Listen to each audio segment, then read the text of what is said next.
Head Postimehe ja Tallinn City lugejad ja vaatajad, me alustame oma tänast minekut Tallinnast välja Tallinna lähedale Arukülla Raasiku vallakeskusesse, loomulikult ei kusagilt mujalt kui kõige kuulsama ja Eesti heaks kahtlemata kõige rohkem teinud arukülalase kodust, kunagise riigivanema ja mitmekordse siseministri Kaarel Einpalu kodust. Meil on muidugi väga hea meel öelda tere ja aitäh, et te lubasite oma koju Anne Einpalu. Tänan, tore, et saite tulla, tänan. Anne, mida vanaisa praegu ütleks, kui ta siin oma Hellemaa talu õuel ringi käiks, mida ta teile ütleks, mis te arvate? Mul on tunne, et vanaisa on juba siin käinud. Mõnikord, kui ma olen väga väsinud, siis ma alati mõtlen sellele, et vaesed riigimehed ja vaesed perekonnad, kes oma kodudest viidi külmale maale surema, et küll nende hinged võivad praegu olla rahul, kui nad näevad. Nad kindlasti näevad, sest me ei kao ju pärast seda, kui me oma silmad sulgeme.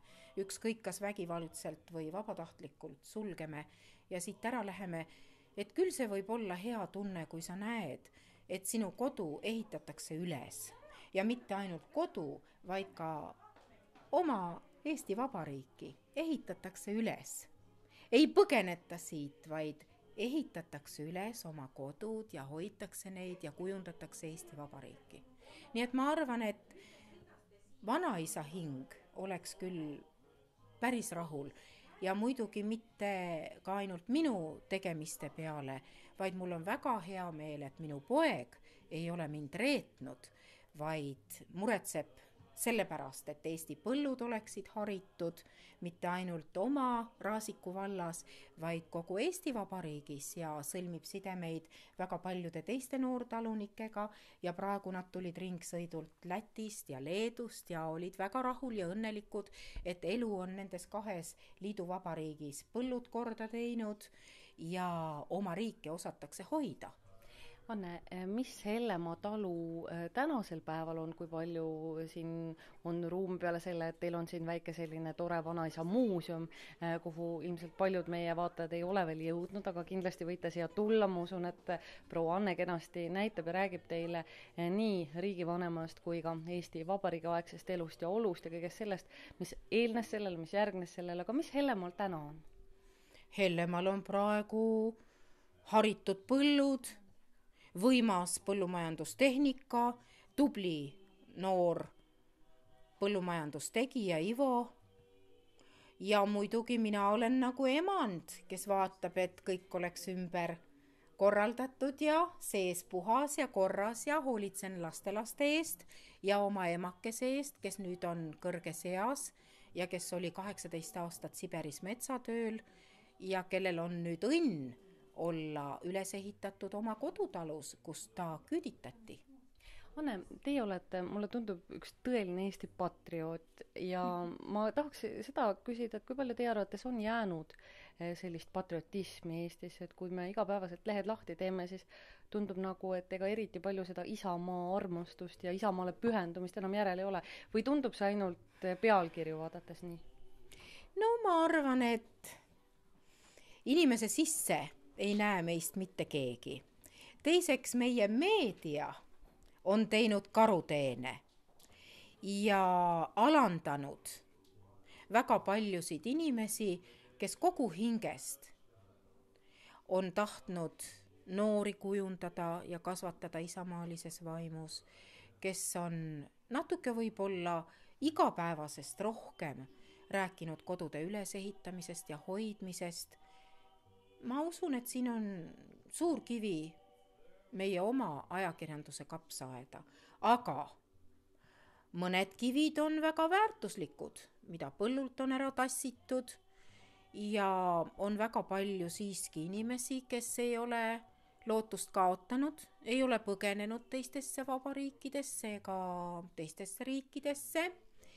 Ja ma usun, et kui meie ajakirjandus oleks natukene sallivam Eesti kodude ülesehitajatesse, rohkem nendest räägiks ja meie oma inimesed nii väga ei halaks iga väikese asja peale. Küll ei meeldi üks ja küll ei meeldi teine ja seda salongilikku klatši on liiga palju. Siis ma arvan, et näete, et tuleb just üks pisike väike tibu siia muuseumsalongi. Pisike väike tibu tooli taga. Tule siia, tibu. Väike tulevane Eesti peremees. Noortega on vaja rohkem tegeleda ja meie huvijuhid võiksid ka rohkem ajaloolistest murdepunktidest rääkida ja meie rahva kannatustest peaks selles mõttes rohkem rääkima, et me peaksime neid teadma. Nii et ma arvan, et patriotism ei ole kusagile kadunud, aga sellele tuleks delikaatselt juhtida tähelepanu.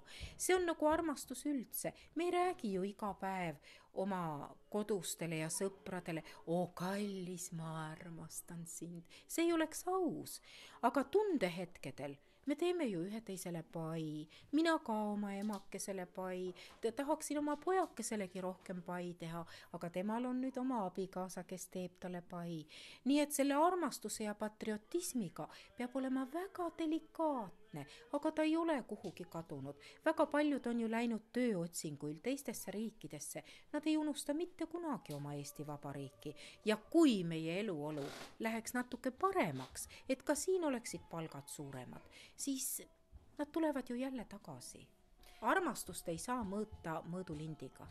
Anne, kas Arukülas on täna juulikuus 2013 hea elada? Mina arvan küll, et on hea elada. Isiklikult tunnen väga puudust mereõhust, merelõhnast, sest ma olen pärast Siberit kasvanud üles Pärnus. Ja see mereõhk on nii haruldane, aga ma olen õppinud kuulama, kuidas põlispuud kohisevad. Ma kuulen linnulaulu, linde on väga palju. Siis mul on oma valijaskond, kõik naabrite kassid käivad minu juures neljajalgsed, kõik tahavad minuga rääkida. Kurgedega ma vestlen, varestega ma ajan juttu, siilidele panen mina piima. Ja ma olen väga harjunud, et ma teen oma veranda lahti ja lähen uksest välja ja hingan. Ja mõtlen iga kord sellele, kui hea, et mul on oma kodu, mille ma olen oma kätega üles ehitanud, et mul on Eesti Vabariik, millel on nii tublid inimesed olnud. Nad on rajanud, nad on loonud, nad on laulnud, nad on paljude elualade patrioodid olnud ja kaugele jõudnud. Ja juba selle üle võin olla õnnelik, et meil on Eesti Vabariik. Varsti tuleb taasiseseisvumise aastapäev ja ma kutsun kõiki Rahvusraamatukogu suurde saali 23. augustil kell 12. Teeme aktuskontserdi, räägime olnud aegadest, taasiseseisvumisest ja tunneme rõõmu, et me oleme olemas. Ega me seal küll ühe teisele pai ei pea tegema, aga hingejõud on see, mis meid hoiab. Suur aitäh, Anne Eenpalu, ja veel kord kõike kena Hellemaa talule ja kõike kena loomulikult Aruküla rahvale, et teil ikka jätkuks seda jõudu ja jaksu seda elu ja olu siin niimoodi mõnusalt vedada. Tänan väga ja te nägite väga palju noori. Te nägite palju lapsi ja see on üks suur lootus, aga ka nendega tuleb tegeleda läbi armastuse, et siduda neid oma kodu ja Eesti Vabariigi külge. See on meie ühine aatetöö.